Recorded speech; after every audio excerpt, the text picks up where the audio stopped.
Mrs Mukherjee کا flat Chelsea کی ایک بہت شاندار رہائشی عمارت میں تھا، جس میں لفٹ لگے تھے اور گیلریوں میں دبیز قالین بچھے تھے اور وردی پوش پورٹر تھے۔ وہ سب فلیٹ میں داخل ہوئے۔ لڑکیوں نے سرل سے بڑی بے تکلفی سے باتیں شروع کر دی۔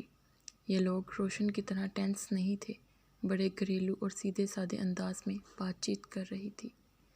ان میں سے ایک کا نام طلعت تھا اور دوسری کا نرملا۔ لڑکوں کے نام اسے یاد نہیں رہے۔ یہ لڑکیاں، اسے معلوم ہوا، اسی سال کیمبرج میں داخل ہوئی تھی۔ مسز شیلا مکھرجی فرید پور مشرق بنگال کی رہنے والی تھی، ایک مشہور زمیندار خاندان کی چشم و چراغ کلچر جن کے ہاں پانی بھرتی تھی۔ انہوں نے خود وشور بھارتی میں پڑھا تھا، مگر شادی کے بعد اپنے میاں سے ان کی نہ بنی۔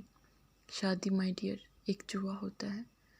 گروویو نے کہیں پر لکھا ہے کہ ان کا ایک لڑکا فلائنگ آفیسر پرفلا مکھرجی ہندوستانی فضائیہ میں ہوا باز تھا، خوبصورت لڑکا تھا۔ مسز مکھرجی اب مدتوں سے یورپ اور لندن میں رہ رہی تھی۔ ان کے میاں کے متعلق کسی کو علم نہ تھا کہ کہاں ہے، لیکن اب وہ ایسی بھی قیامت خیز نہیں کہ تم ان پر لٹو ہو جاؤ۔ دوسرے روز ڈینس نے برا مان کر کہا۔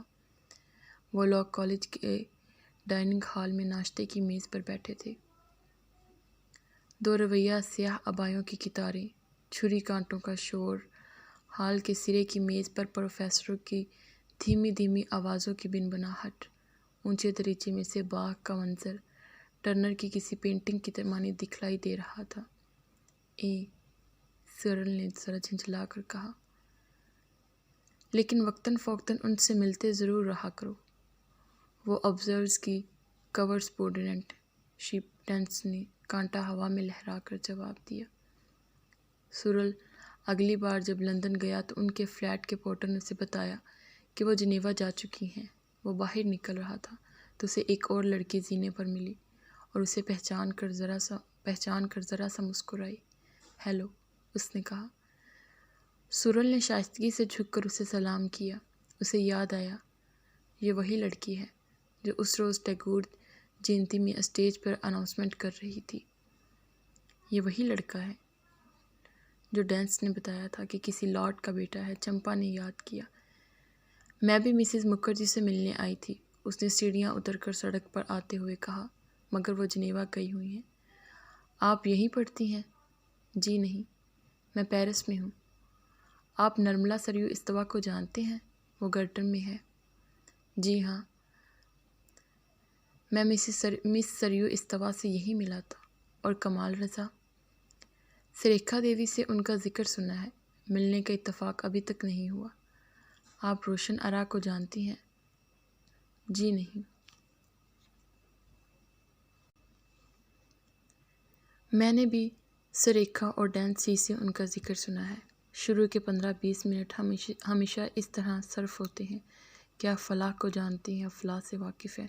اور جی ہاں، فلاں بھی میرا کلاس فیلو رہ چکا ہے۔ آپ نرگیش کاؤس جی کو جانتی ہیں؟ چمپا نے آواز بلند اسفار سے کیا۔ جی نہیں، میں کسی کو بھی نہیں جانتا۔ میرا مطلب ہے، میرا حلقہ احباب ڈینس کی مانند وسیع نہیں ہے۔ چمپا کھلکھلا کر ہنس پڑی۔ میرا خیال تھا آپ شاید ینگ آشوتوش سے مل چکے ہوں۔ میں ینگ آشوتوش سے نہیں ملا۔ وہ کون ہے؟ مسز مکھرجی کا چھوٹا لڑکا۔ وہ بڑا اچھا آرٹسٹ ہے، پیرس میں رہتا ہے۔ چیلسی کا انڈر گراؤنڈ آ گیا۔ اچھا، اب آپ سے شاید کبھی کیمبرج میں ملاقات ہو، اگر آپ کبھی وہاں آئی، یا شاید نہ ہو۔ بہرحال، اس امید پر کہ آپ سے کبھی دوبارہ ملاقات ہو، میں آپ سے اجازت چاہتا ہوں۔ خدا حافظ۔ وہ ایک اخبار خریدنے کے بعد تیز تیز قدم رکھتی صورت سے ایکسیلیٹر پر اتر گئی، ایک مکمل، پراعتماد، جدید ہندوستانی لڑکی۔ اور اب آدھ گھنٹے سے وہ پگڈنڈی کے انڈر میں چمپا کے انتظار میں ٹہل رہا تھا۔ پچھلے 2 سال میں چمپا سے کئی بار اس کی ملاقات ہوئی تھی، اور آج چمپا نے اسے اطلاع دی تھی کہ وہ پیرس سے لندن آئی ہوئی ہے اور سریکھا کے ہاں سب جمع ہو کر کھانا کھائیں گے۔ سرل بےتاب تھا کہ سریکھا کے ہاں پہنچ کر گلشن سے بحث کرے۔ خط کے مصنف گوتم نیلمبر نے تقسیم ہند کا سارا الزام انگریزوں اور مسلمانوں پر ڈالا تھا، اور لکھا تھا کہ سرد جنگ میں غیر جانبدار رہنے کا جو رویہ اس کے ملک نے اختیار کیا ہے، اینگلو امریکن بلاک ظاہر ہے اس کو پسند نہیں کر سکتا، وغیرہ وغیرہ۔ سریکھا نے بتایا تھا کہ یہ گوتم نیلمبر بڑا انگارے اگلنے والا انسان ہے، حال ہی میں ماسکو سے تبدیل ہو کر یہاں آیا ہے۔ سرل کو افسوس تھا کہ آج شام وہ اس شخص سے نہیں مل سکے گا، کیونکہ سریکھا کی اطلاع کے مطابق وہ لندن سے باہر گیا ہوا تھا۔ سرل بین الاقوامی وقت کے نیچے ٹہلتا رہا۔ کیمبرج میں ایک دکان سے نکل کر نرملا لائبریری کی طرف جا رہی تھی کہ اسے گوتم نیلمبر دکھلائی پڑ گیا۔ نرمل، میں تو تم کو سارے میں ڈھونڈتا پھر رہا ہوں، گوتم نے لپک کر اس کی طرف آتے ہوئے کہا۔ ایک انگریز مجرد خاتون تمہارے کالج میں ملی جو شاید عربی فارسی پڑھاتی ہیں۔ انہوں نے مجھے ڈانٹ کر بھگا دیا۔ پھر کمال نے کہا کہ شاید اس وقت تم لائبریری میں ہو۔ کیسی ہو؟ کیا حال چال ہے؟ نرملا نے آنکھیں بند کر لی۔ یہ گوتم تھا جو اس کے سامنے کھڑا اس سے جلدی جلدی باتیں کر رہا تھا۔ تم یہاں کیسے آ گئے؟ لندن سے آیا ہوں تم لوگوں سے ملنے۔ سنا ہے تم اب باقاعدہ فورن سروس میں ہو۔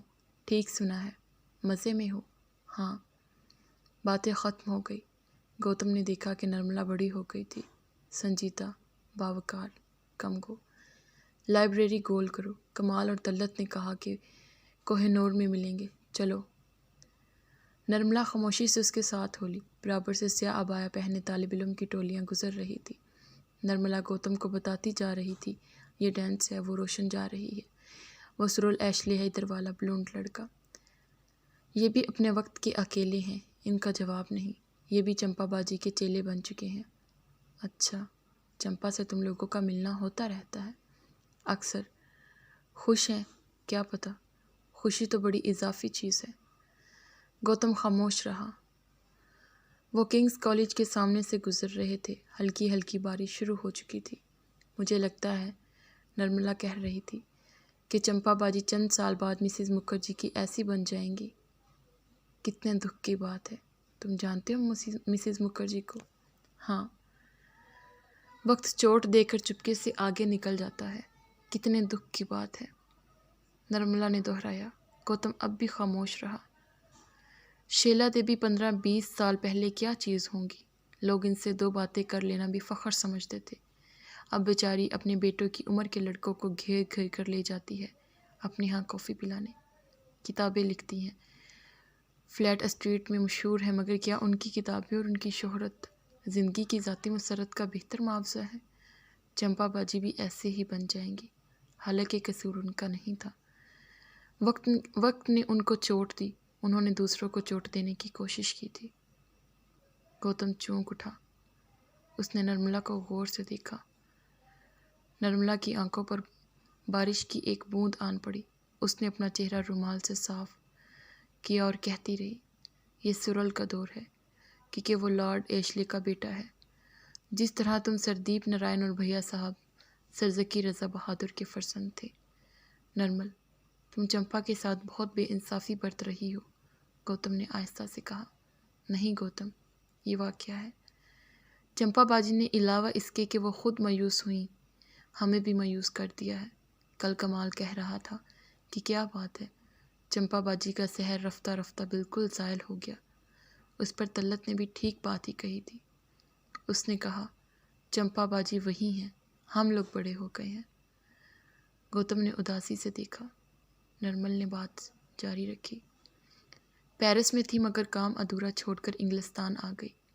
اب سنا ہے لندن میں کہیں نوکری مل گئی ہے اور اب یہاں بھی داخلہ لینے والی ہے۔ اپنے متعلق کوئی فیصلہ بھی تو نہیں کر سکتی۔ حد ہے گوتم، چمپا ان لوگوں میں سے ہے جن کو ہمیشہ کسی نہ کسی جذباتی سہارے کی تلاش رہتی ہے۔ جیٹرس لین میں سے ٹرمیٹ کی آواز بلند ہو رہی تھی۔ گوتم ٹھٹک گیا۔ جانے کون ہے، اکثر بڑی غمگین دھنیں بجاتا ہے، نرملا نے کہا۔ بارش کی پھوار میں اس کے بال بالکل بھیگ گئے تھے۔ بھیا صاحب بھی لندن میں تشریف رکھتے ہیں، پاکستان ہاؤس میں ڈپلومیٹ ہیں۔ آج کل وہ بہن روشن کو اپنی پینٹنگ دکھاتے رہتے ہیں۔ اب وہ کوہ نور تک پہنچ چکے ہیں۔ گوتم، نرملا نے سوچتے ہوئے پوچھا۔ لوگ اتنے پھٹیچر کیوں ہوتے ہیں؟ وہ خاموش رہا۔ قریب سے طلباء کا ایک گول گزر گیا۔ سڑک کے کنارے لاتعداد زرد پھول کھلے ہوئے تھے۔ بارش کی بوندیں کیمپ کی سطح پر جل ترنگ بجا رہی تھی۔ نرملا، گوتم نے رک کر کہا، فرمائیے، تم مجھ سے شادی کرو گی؟ ہرگز نہیں۔ کیوں نرمل؟ آواز اس کے حلق میں آ ٹکی۔ اس لیے، نرملا نے بڑی صاف اور گہری آواز میں کہا، کہ تم بھی پھٹیچر ہو۔ آؤ اندر چلیں، بارش میں مت بھیگو۔ نرملا واقعی بڑی ہو چکی تھی۔ وہ طعام خانے کے اندر داخل ہو گئی۔ صبح 6 بجے چمپا اٹھ بیٹھی۔ سورج کی ایک تیز اور گرم کرن عین اس کی آنکھوں کے سامنے ناچ رہی تھی۔ وہ 2 بجے تک سریکھا کے ہاں گپے ہانکتے رہے تھے۔ آخر لوگ اتنی باتیں کیوں کرتے ہیں؟ غسل خانے میں سے جون نے سر نکال کر جھانکا۔ آج تمہاری ملازمت کا پہلا دن ہے، جلدی تیار ہو جاؤ۔ چمپا نے بستر سے اتر کر الماری کھولی اور بڑی کفت سے ساڑیوں کو دیکھا۔ پھر اس نے جون کو آواز دی، میں ورکنگ کلاس لڑکی ہوں، بتاؤ کون سی ساڑی پہنوں؟ پھر ناشتہ کر کے وہ بس میں بیٹھی اور سینٹ جونز وارڈ پہنچی۔ بل کے فلیٹ پر جا کر اس نے گھنٹی بجائی۔ کم ان۔ کسی نے اندر سے بشاش آواز میں کہا۔ وہ مزید ہمت کر کے اندر پہنچی۔ کمرے میں آتش دان کے سامنے صوفہ بچھا تھا۔ نیچے تپائیوں اور الٹرا ماڈرن آرٹسٹ طرز کا کمرہ سجایا گیا تھا۔ دیواروں پر جدید آرٹ کی تصویریں ٹنگی تھیں۔ ہندوستانی مجسمے رکھے تھے۔ ایک الیشن کتا بے نیازی کی شان سے آگ کے سامنے بیٹھا تھا۔ بل صوفے پر لیٹا کچھ پڑھ رہا تھا۔ ہیلو مائی ڈیئر، کیا پیو گی؟ کچھ نہیں، شکریہ، چمپا نے کہا۔ پیرس میں رہ کر اسے معلوم ہو چکا تھا کہ بوہیمیا کے افراد کس اپنائیت اور بے تکلفی سے ایک دوسرے کو مخاطب کرتے ہیں۔ پروف ریڈ کرنا آتا ہے؟ بل نے بے پرواہی سے ایک پلندہ اس کے سامنے ڈال دیا اور وہ باورچی خانے میں جا کر کھٹر پٹر کرنے لگا۔ شانتا کشمیری ریشم کی سیاہ سبز اور سرخ ہولوں والی ساڑی اور سیاہ کارڈیگن پہنے زینے پر سے اتری، جو کمرے کے ایک کونے میں تھا۔ شانتا، چمپا نے دیکھا کہ بے حد حسین تھی۔ بڑے برسک انداز میں وہ ٹائپ رائٹر پر جا کر بیٹھ گئی۔ پتہ نہیں اپنے میاں سے طلاق لینے کے بعد گوتم سے شادی کرنے کی بجائے اس نے بل سے شادی کیوں کی؟ عجیب گھپلا ہے زندگی، چمپا نے تعجب سے سوچا۔ گڈ مارننگ مسز کریگ، اس نے اخلاق سے کہا۔ سنا ہے مرہٹی میں بڑی عمدہ کہانیاں لکھتی ہیں۔ اب میں اس کی کہانیاں پڑھنے کے لیے مرہٹی سیکھنے سے تو رہی، اس نے سرل سے کہا تھا۔ ہاں، مرہٹی مت سیکھنا، اس کا کوئی فائدہ نہ ہوگا، سرل نے جواب دیا تھا۔ میں گوتم سے تمہارا بہت تذکرہ سن چکی ہوں، یہ بڑی مختصر دنیا ہے، شانتا نے ٹائپ کرتے ہوئے اظہار خیال کیا۔ بل کافی کی کشتی اٹھا لایا۔ چمپا نے محسوس کیا کہ شانتا خاصی مغرور ہے، بل اتنا ہی خلیق تھا۔ فرینک وہ کاغذات کا پلندہ اٹھا کر پریس جانے کے لیے تیار ہوئے۔ چمپا کو بل کے پبلشنگ ہاؤس میں پروف ریڈر کی ملازمت کرنے کا یہ پہلا دن تھا۔ تمہارا کیا پروگرام ہے زندگی کا؟ بل نے اس سے لنچ کے وقفے میں پوچھا۔ وہ انسانوں کو بھی پروف ریڈ کرتا تھا۔ یہ تو بڑا زبردست سوال ہے۔ کیا تم بہت کنفیوزڈ ہو؟ ہاں۔ تم بھی جال میں گرفتار ہو؟ ہاں۔ بل منہ لٹکا کر خاموش ہو گیا۔ سب جال میں گرفتار تھے، وہ خود اور اس کی بیوی شانتا، جو پہلے شرمیتی شانتا نیلمبر تھی اور انگریزی اور مرہٹی میں ناول لکھتی تھی، اور سرل ایشلی اور سارے مصنف اور ادیب اور ذہن پرست، سارے مغربی انسان اور مغربی یورپین تہذیب اور نیا ایشیا، جس کے نمائندے یہاں موجود تھے، مختلف جہنموں کے درمیان معلق تھے۔ انہیں اب معلوم ہوا کہ پل اسرار پر چلنا کیا معنی رکھتا ہے۔ ان کے مسلمان اور ہندو اور بدھ روحوں کو بہت سی تکالیف لاحق تھی۔ یہ لوگ جن کے متعلق ٹولمبی نے 10 کتابیں لکھ ڈالی تھی اور اب تک کسی اطمینان بخش نتیجے پر نہ پہنچ سکا تھا، اور نیا ہندوستانی اپنی روحانی بلندی اور اپنی تہذیب کی برتری کے سلسلے میں جارحانہ بنتا جا رہا تھا۔ یہ پبلسٹی کی دنیا تھی، رسالوں اور کلچرل پروپیگنڈے کے پفلٹوں اور کتابوں میں چھپنے والے کروڑوں الفاظ کی دنیا، اور بل الفاظ کا تاجر تھا، اور الفاظ کی طاقت اور الفاظ کے کھوکھلے پن میں یقین رکھتا تھا۔ اسی لیے وہ شام کو اپنے اسٹوڈیو فلیٹ لوٹ کر شانتا کو تلقین کرتا کہ وہ گیتا کا دوسرا ادھیائے پڑھے، اور شانتا ہنستی تھی، وہ بھی جال میں گرفتار تھی۔ ان سب کی پرائیویٹ جہنمیں، ذاتی تہہ خانے اور نجی کائناتیں زیادہ تکلیف دہ اس لیے تھی کہ ان میں سے نکلنے کا کوئی راستہ نہ تھا۔ ایک راستہ تھا، مگر وہ بے حد ہولناک تھا۔ بل نے چمپا کو دیکھا۔ کمیونسٹ کبھی نہیں بنی۔ وہ چپ چاپ بیٹھی آلو کھاتی رہی۔ تم افسانے لکھا کرو، میں تم کال ڈپ کروں گا۔ ہندوستان کے متعلق ناولوں کا اس وقت انتہائی زبردست اسکوپ ہے۔ آر کے نارائن اور ملک کو دیکھو، تم بھی لکھو، سمجھی؟ اس نے فیصلہ کن انداز میں کہا۔ افسوس کہ میں تمہارا مطالبہ پورا نہیں کر سکتی، مجھے لکھنا بالکل نہیں آتا۔ اچھا، یہ کیسے ممکن ہے؟ تمہارے گروپ میں تو ایک سے ایک لیکھک موجود ہے، مجھے گروپ سے مماثل مت کرو۔ اچھا، تو آپ کا فیٹ یہ ہے کہ آپ انفرادیت پسند ہیں۔ اچھا ہے یہ بھی، بل نے جواب دیا۔ پھر وہ لمبے لمبے ڈگ پڑتا دفتر کی طرف چلا گیا۔ چمپا عام خانے کی میز پر بیٹھی رہی۔ یہ چوزے کی سرائے تھی جہاں بہت سے جانے والے دوپہر کے کھانے کے لیے جمع ہوا کرتے تھے۔ قریب ہی BBC کے اسٹوڈیو تھے۔ وہ ویٹرس کا انتظار کرتی رہی تاکہ پیسے چکائے۔ چند لڑکیاں کمرے میں داخل ہوئی، وہ اور اس کو دیکھے بغیر کاؤنٹر کی طرف چلی گئی۔ یہ چمپا احد ہے۔ دوسروں کے منگیتر پھانسنا ان کا کریز ہے۔ اگر تم سمجھو کہ میں اکینڈل مونگرنگ کر رہی ہوں تو نرمل سریو استوا سے پوچھو، جسے TB ہو گئی ہے۔ ایک لڑکی نے کاؤنٹر پر سے ٹرے اٹھاتے ہوئے کہا۔ نرملا کو TB ہو گئی؟ دوسری نے حیرت سے پوچھا۔ ہاں، اور وہ مڈ ہسٹ سینیٹوریم جانے والی ہے، پہلی لڑکی نے جواب دیا۔ دونوں باتیں کرتی ہوئی اپنی اپنی ٹرے اٹھا کر کمرے کے دوسرے سرے پر چلی گئی۔ تب چمپا نے چاہا کہ دوڑ کر ان کے پاس جائے اور ان سے پوچھے نرملا کیسی ہے، اسے TB کس طرح ہوئی، مگر وہ سکتے کے عالم میں وہیں بیٹھی رہ گئی۔ دریچے کے باہر سڑک پر سے رنگا رنگ ہجوم گزر رہا تھا۔ پھر اسے بہت سی جانی پہچانی شکلیں اپنی اور آتی نظر آئی، بہت سے سفید ماسک جن کے اوپر ان کے نام لکھے تھے، زرینہ، سریکھا، طلعت، نرگیش، کملا، فیروز۔ یہ سب دوسرے دروازے سے تام خانے میں داخل ہوئے۔ انہوں نے اسے ہیلو ہیلو کہا اور دوسری طرف چلے گئے۔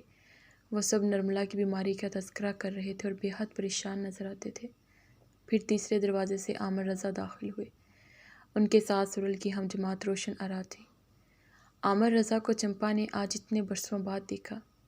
ان میں کوئی تبدیلی نہ ہوئی تھی، سوائے اس کے کہ پہلے سے زیادہ قیمتی سوٹ پہنے تھے اور زیادہ اعتماد سے قدم رکھ رہے تھے۔ انہوں نے چمپا کو دیکھا، ذرا ٹھٹک کر بڑے اخلاق سے آداب عرض کیا اور دور کونے کی میز پر جا بیٹھے۔ یہ دونوں ہم سب سے دور ہی رہنا بہتر سمجھتے ہیں، طلعت کی میز پر کسی نے ہنس کر کہا۔ اچھا ہی ہے، ہماری سنگت میں ان کے خیالات خراب ہو جائیں گے، کسی اور لڑکی نے جواب دیا۔ اور جو ایمان خراب ہوگا وہ الگ۔ وہ الگ؟ چمپا نے خلاف ارادہ سر اٹھا کر ان کو دیکھا۔ سید عامر رضا، گلفشاں والے، لا مارٹن کالج والے بھیا صاحب، انسان جن لوازمات اور ایسوسیشنز کا مرکب ہوتا ہے وہ پل کی پل میں کیسے بدل جاتے ہیں۔ اور یہ روشن نہ جانے کون تھی، بیچاری لڑکی جو ہنس ہنس کر ان سے باتیں کر رہی تھی۔ دنیا کے اندر اور کتنی دنیایں ہیں۔ چمپا نے گھڑی پر نظر ڈالی، بیگ اٹھا کر طلعت کی میز کی طرف گئی اور ان لوگوں سے نرملا کی خیریت دریافت کرنے کے بعد اپنے دفتر کی طرف روانہ ہو گئی۔ سامنے دیودار کا جنگل ہے، سرخ پتوں نے چاروں اور آگ لگا رکھی ہے۔ وادی میں ٹرینیں مکانوں کے پیچھے الگینیوں پر پھیلے کپڑوں میں سے لہراتی اتر کی اور جا رہی ہیں۔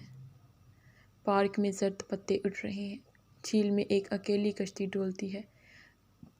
آرام کرسیوں پر اثرت زدہ پنشن یافتہ بوڑھے اپنی بے یار و مددگار آنکھوں سے سامنے کا دھندلکا دیکھتے ہیں اور کانپتے ہاتھوں سے کاغذی لفافوں میں سے بن نکال کر کھا رہے ہیں۔ آج کا دن ایک اور دن ہے۔ پل پر سے انسانوں کے گروہ یونیورسٹی لا کورٹ سٹی کی اور جا رہے ہیں۔ میں کون ہوتی ہوں کہ اس اہمیت میں شامل رہنے سے انکار کروں؟ ہاں، یہ بالکل صحیح ہے، مجھے ڈر لگتا ہے۔ چوزے کی سرائے میں وہ سب سرخ میزوں کے گرد جمع باتوں میں مصروف ہیں۔ یہ کون لوگ ہیں؟ کیا یہ 0R ہے؟ مجھ سے بہت فاصلے پر لڑائیاں لڑی جا رہی ہیں اور سال ختم ہوا جاتا ہے۔ کیا یہ صحیح ہے کہ ایک کرائسس آ کر گزر گیا؟ میں کیوں فکر کروں جبکہ آج کی تہلکہ خیز خبریں کل ردی میں بکتی ہیں۔ گوسینٹ سستیاں اپنی تیر کے انداز میں انتظار میں کھڑا ہے۔ روشن نے سوچا۔ دیودار کا جنگل شفق کی سرخ روشنی میں چھپ گیا۔ اس جنگل سے بھی میں گزری ہوں، ہم سب گزرے ہیں۔ میں نے اس میں ویدر کے چھوٹے چھوٹے شگوفے جمع کیے تھے۔ طلعت نے کہا۔ کالج میں چھٹیاں ہیں، سولت روم سے آئی ہوئی ہے اور شکنتلا کے ہاں ٹھہری ہے۔ ہم سب کملا کے گھر میں محفوظ بیٹھے ہیں۔ گھر، نیچے صوفے، فرش پر بکھری ہوئی کتابیں، کھڑکی میں رکھی ہوئی اناناس کی ٹوکری، نیوٹن اور سورل کی بنائی ہوئی کیوبسٹ تصاویر، پرانے ملبوسات۔ تم چولہا سلگاؤ، میں پورٹر کو فون کرتی ہوں۔ دودھ کی بوتلیں کہاں رکھ گیا؟ Mister Jenkins. یس مس، نو مس، ایک کمرہ ساری کائنات کا مرکز ہے۔ اوفو روشن ڈیئر، آج اتنا کام تھا، کملا کہہ رہی ہے۔ چند روز بعد دولت مشترکہ کے وزرائے اعظم کی کانفرنس ہے اور پھر سارا انفارمیشن ڈویژن، کشمیر کا مسئلہ، کوریا کا امن، کمیونٹی پروجیکٹس، آسام کے لوک ناچ، پبلسٹی پبلسٹی۔ گیلری میں اوپر کی 5 منزل سے لفٹ آن کر رکا۔ نرگیش اندر آئی۔ وہ سب مل کر شکنتلا کے ہاں پہنچے جہاں ڈرائنگ روم میں شانتا اور بل موجود تھے اور سریکھا، رام گوپال کی پارٹنر، سیدھی سادھی دلچسپ خلیق اور ذہین پنجابی لڑکی جو دیکھنے میں مرہٹی نظر آتی تھی، اور زرینہ بلونٹ لفٹ زبان آرٹسٹ جو فراٹے سے روسی بول رہی تھی۔ وہیں ڈولن تامس بھی بیٹھے تھے۔ ان سب کا روشن سے تعارف کروایا گیا۔ ایک دنیا کے اندر اور کتنی دنیایں ہیں، اس نے سوچا۔ پیرس میں ایک روز عامر رضا نے اسے مادموزیل دوپاری گا کر سنایا تھا اور اسے کہا تھا، متیس کی تصویروں کے پیچھے گھما گھما پھرتا ہوں، میں سرین متیس پر عاشق ہوں، آپ کی شکل بھی متیس کی پینٹنگز کی ایسی ہے۔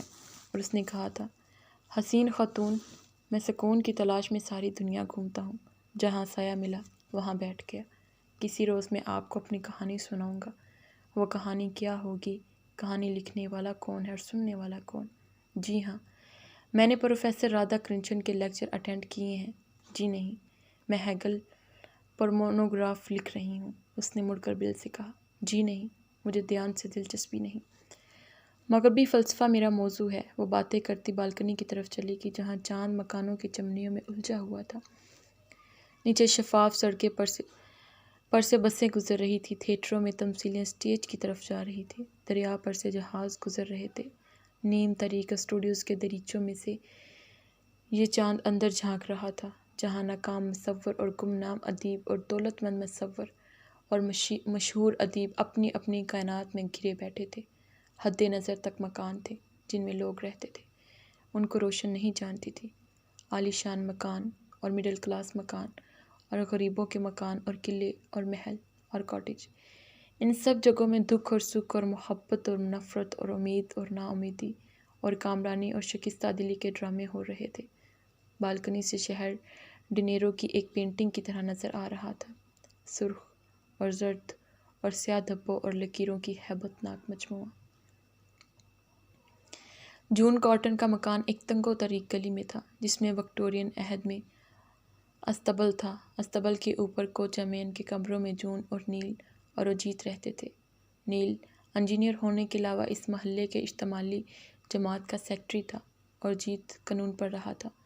جون کیمبرج میں سے سورل سے 2 سال سینئر رہ چکی تھی اور یہاں یونیورسٹی میں ہنگرین زبان پڑھاتی تھی۔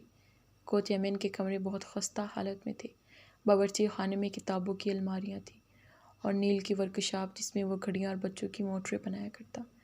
اس کی بیوی نے اسے طلاق دے کر کسی مشہور ایکٹر سے شادی کر لی تھی۔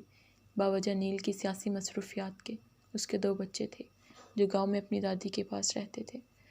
فرصت کے وقت میں بے حد انہماک اور تند ہی سے کوئی مکینیکل کھلونا تیار کرتا اور مہینے کے آخر میں سے اپنے بچوں کو دے آتا۔ وہ بے حد غم گو انسان تھا۔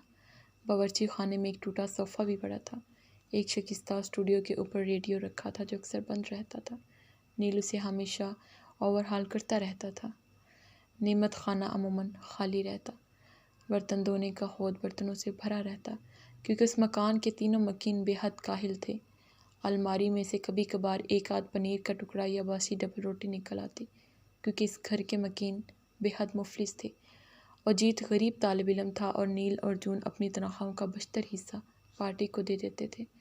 اجیت کے کمرے میں ایک نیچا سا پلنگ پڑا تھا جو بیک وقت اس کے سنگھار میز، ڈیسک، کپڑوں کی کھونٹی اور بک شیلف کا کام دیتا۔ بہت سے خیر خواہوں نے کمرے ہمت باندھ کر اجیت کے کمرے میں تھوڑی سی تنظیم پیدا کرنے کی کوشش کی، مگر وہ ان سب کوششوں کو کامیابی سے رائگاں کرتا رہا۔ غسل خانے کی چھت کے باہر ٹیرس تھا جس پر تام چینی کے ٹوٹے برتن اور لکڑی کا صندوق پڑا تھا جس کے پچھلے محلے بھر کی بلیاں رات کو آ کر لڑتی تھی۔ نیچے گلی میں صبح صبح لمبی عیالوں والے گھوڑوں کی گاڑی آ کر رکتی اور دودھ والا دودھ کی بوتلیں دروازے کی دہلیز پر رکھتا۔ اسی گلی کی نکڑ پر چارلس ڈکنس کا مکان تھا۔ جون کارٹر کا کمرہ اس فلیٹ میں گویا ہر میجسٹی کوئین الزابتھ کے کمرے کا درجہ رکھتا تھا۔ الماریوں میں ان گنت کتابیں ٹھونسی تھیں کیونکہ بہن جون کارٹر اللہ کے فضل سے 6-7 یورپین زبانوں کی ماہر تھی۔ آتش دان پر رنگ برنگی گڈیاں اور مشرقی یورپین ممالک کے نوادر سجے تھے کیونکہ جون ہر سال مشرقی یورپ میں منعقد ہونے والے نوجوانوں کے میلوں میں جایا کرتی تھی اور وہاں سے تحفوں کے انبار ساتھ لاتی تھی۔ اس کمرے کے دریچے میں سرخ جرنیم کے پودے تک موجود تھے۔ پلنگ کے برابر ٹیلی فون لگا تھا۔ چمپا احمد چند ہفتے قبل پیرس سے آ کر جون کے ہاں ٹھہری تھی جس سے اس کی ملاقات سورل نے کرائی تھی۔ وہ پبلشنگ ہاؤس سے لوٹ کر یہاں پہنچی تو اسے جون دروازے میں کھڑی ملی۔ میں ذرا ایک امن کانگریس کے لیے وارسا تک جا رہی ہوں، میرے آنے تک تم یہیں رہو۔ راشکہ کوپن آتش دان پر رکھے ہیں اور اجیت سے کہے جا رہی ہوں کہ وہ history of Soviet communist party تم کو باقاعدگی سے پڑھاتا رہے۔ اتنا کہہ کر وہ غائب ہو گئی۔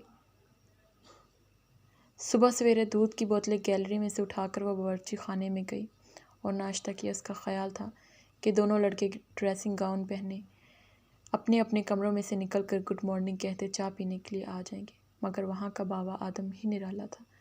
دیر تک انتظار کرنے کے بعد اس نے ان کے دروازوں پر جا کر آوازیں دیں مگر جواب ندارد۔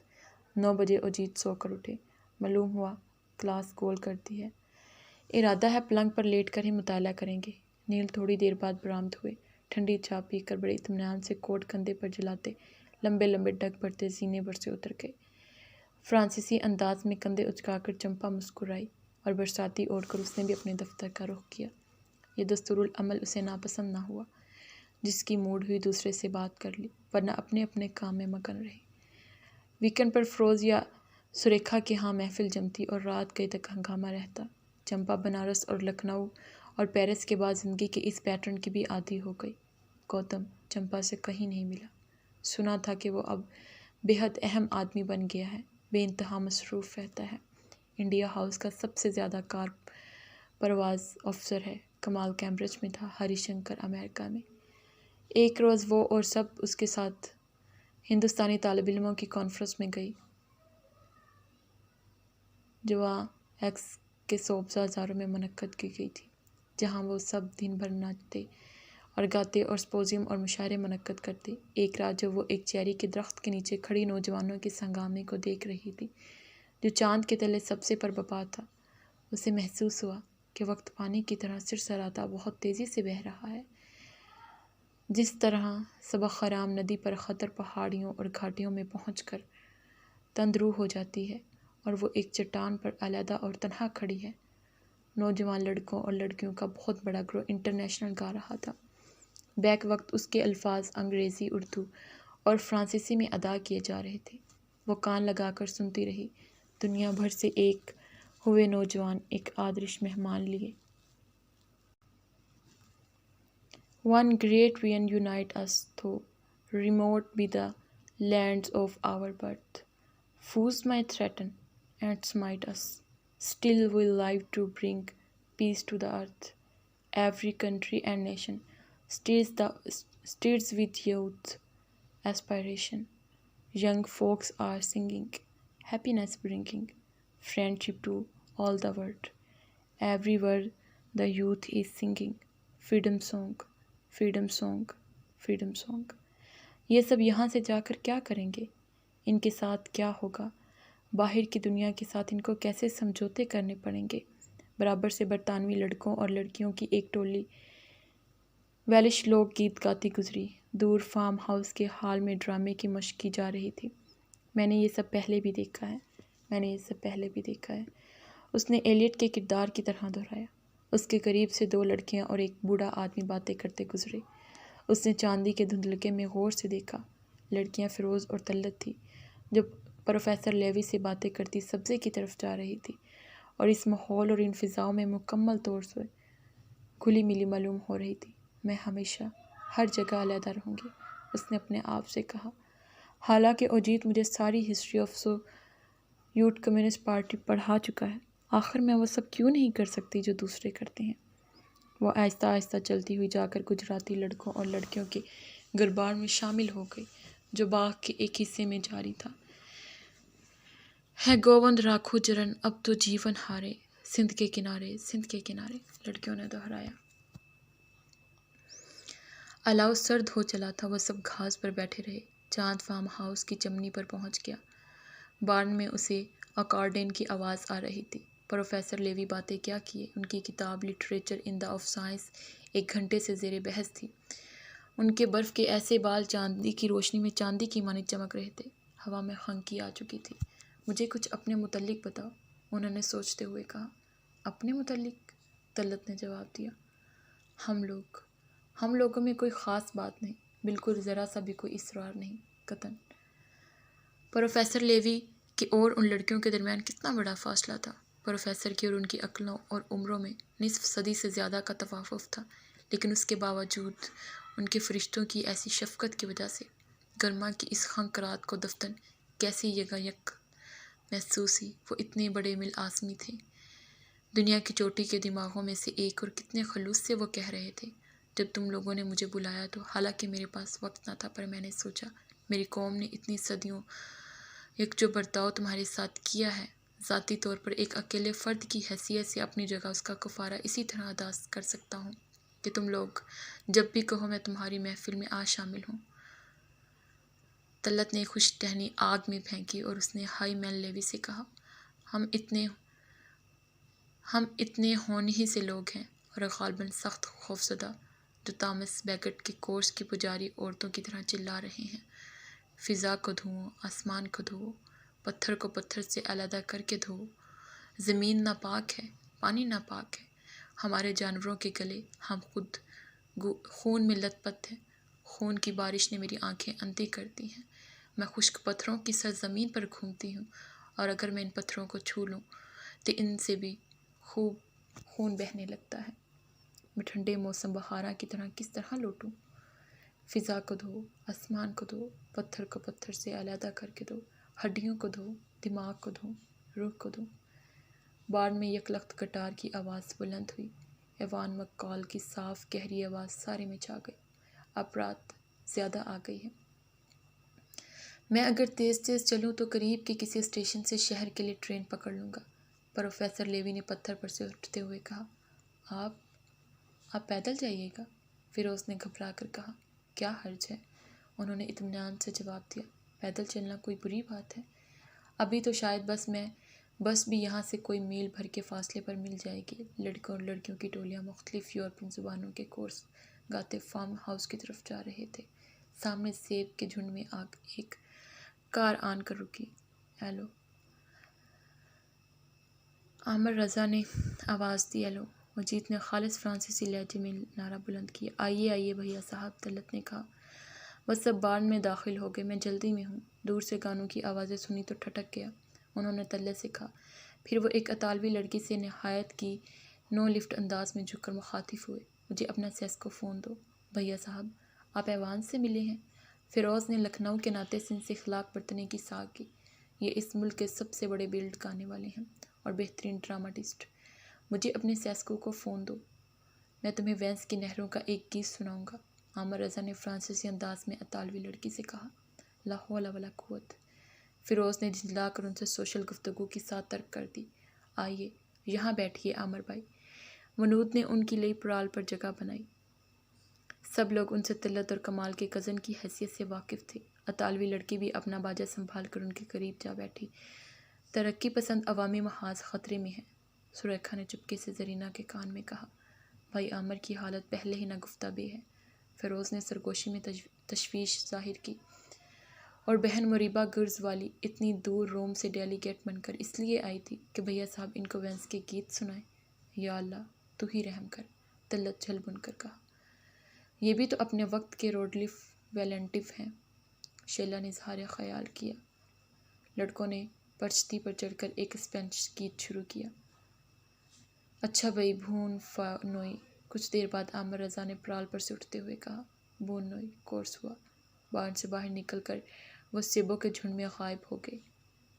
ایوان نے مجمع کی طرف استفسارانہ نظریں اٹھائی۔ یہ مکھ کال صاحب ایک ایسی منزل مقصود ہے جس کی طرف بہت سی لڑکیاں سفر کر چکی ہیں یا کر رہی ہیں یا کرنا چاہتی ہیں، فیروز نے کھڑکی میں سے کہا۔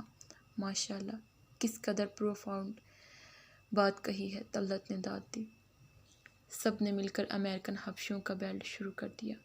Four if you are white you are all right, if you are brown stick around, but if you are black oh no brother get back get back get back۔ گیت کی آواز دیر تک کھیتوں کے وسیع سناٹے میں گونجتی رہی، پھر سب لوگ اپنے اپنے خیموں اور کیبنوں کی طرف جانے کے لیے اٹھے۔ کوک کیبن میں ساری لڑکیاں آ چکی تھیں اور سونے کی تیاری کر رہی تھی۔ یہ ہندوستان کے سارے صوبوں سے آئی تھی اور بیریسٹری پڑھ رہی تھی اور ڈاکٹریٹ کے لیے کام کر رہی تھی اور اخبار نویسی اور ڈاکٹری کی ٹریننگ حاصل کر رہی تھی۔ سائنسدان تھی اور آرٹسٹ تھی اور گاتی اور ناچتی تھی، اور پچھلے ایک ہفتے سے کانفرنس میں نہایت مدلل تقریریں کر رہی تھی اور رات کو فارم ہاؤس کے باورچی خانے میں مندوبین کے لیے کھانا تیار کرتی تھی۔ رفتہ رفتہ رات کا سناٹا آسمانوں سے اتر کر سارے میں پھیل گیا۔ وادی میں کچھ دور پر خانہ بدوشوں کا قافلہ ٹھہرا ہوا تھا۔ ساری کائنات اس برستے ہوئے احساس کے دہاڑے میں کہیں بہہ گئی۔ اے ہمارے آسمانی باپ، ہمیں آج کے دن ہماری روزانہ کی خبریں عطا کر۔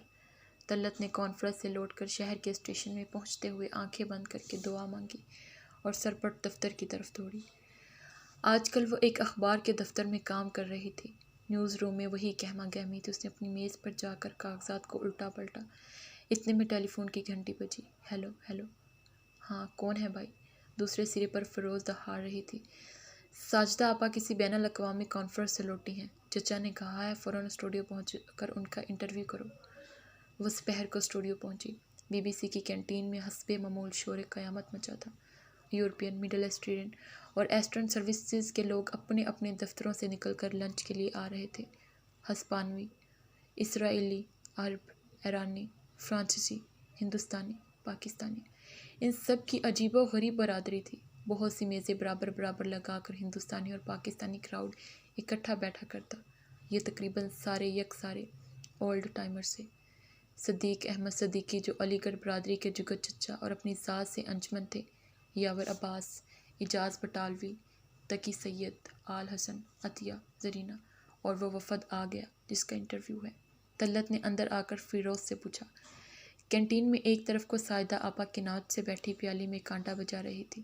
اب چلو ان کا انٹرویو کرنے، زرینہ نے چپکے سے کہا۔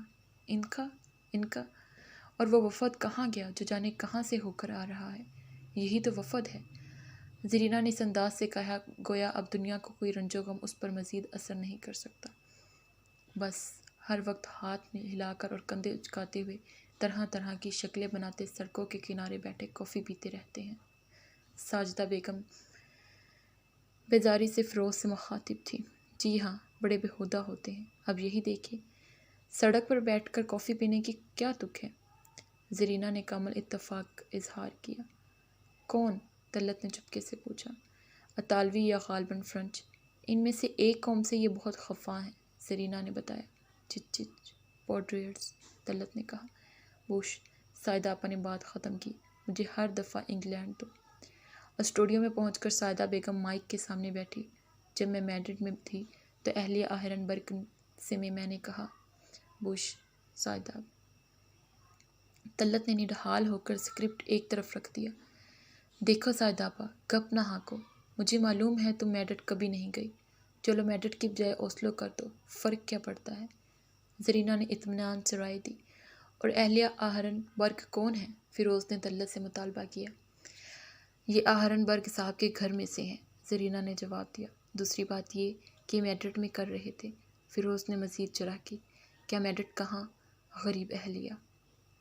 سائدہ بیگم نے خسر پسر سنی تو اسکرپٹ پر سے سر اٹھا کر ادھر متوجہ ہوئی اور ایک لہجے کے لیے زرینہ کو دیکھ کر چونکی کہ یہ سبز فراک میں ملبوس بلونڈ لڑکی یہاں کیا کر رہی ہے۔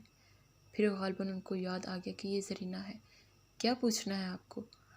ہاں پیاری بہن، پتہ نہ مارو، جو پوچھنا ہے پوچھ لو، پھر یہ وقت ہاتھ نہ آئے گا، زرینہ نے طلعت سے کہا۔ سائدہ بیگم نے، جو مانی ہوئی زمانہ لیڈر تھی، کہنا شروع کیا، مجھے یہاں کا طریقہ تعلیم بہت پسند ہے۔ کتنی خوشی کی بات ہے، فیروز نے کہا۔ ہالینڈ میں جہاں میں ابھی گئی تھی، ہر جگہ لالا کھلا ہوتا ہے اور لوگ لکڑی کے جوتے پہنتے ہیں۔ انہوں نے مزید انکشاف کیا۔ انٹرویو ہوتا رہا۔ چند روز بعد سنا گیا کہ سائدہ آپا نے طلباء کی انجمن کو مخاطب کرتے ہوئے کہا کہ جب میں وطن کی نمائندگی کرنے کو پن ہاگن گئی تو ڈنمارک کی BBC سے ایک تقریر کے دوران میں نے بتلایا کہ بائی دا گریس آف اللہ۔ اس کے چند روز بعد اطلاع ملی کہ سید عامر رضا نے سائدہ بیگم کو استنبول کھانے پر مدعو کیا ہے۔ یہ دعوت سائدہ آپا کے لیے تباہ کن ثابت ہوئی۔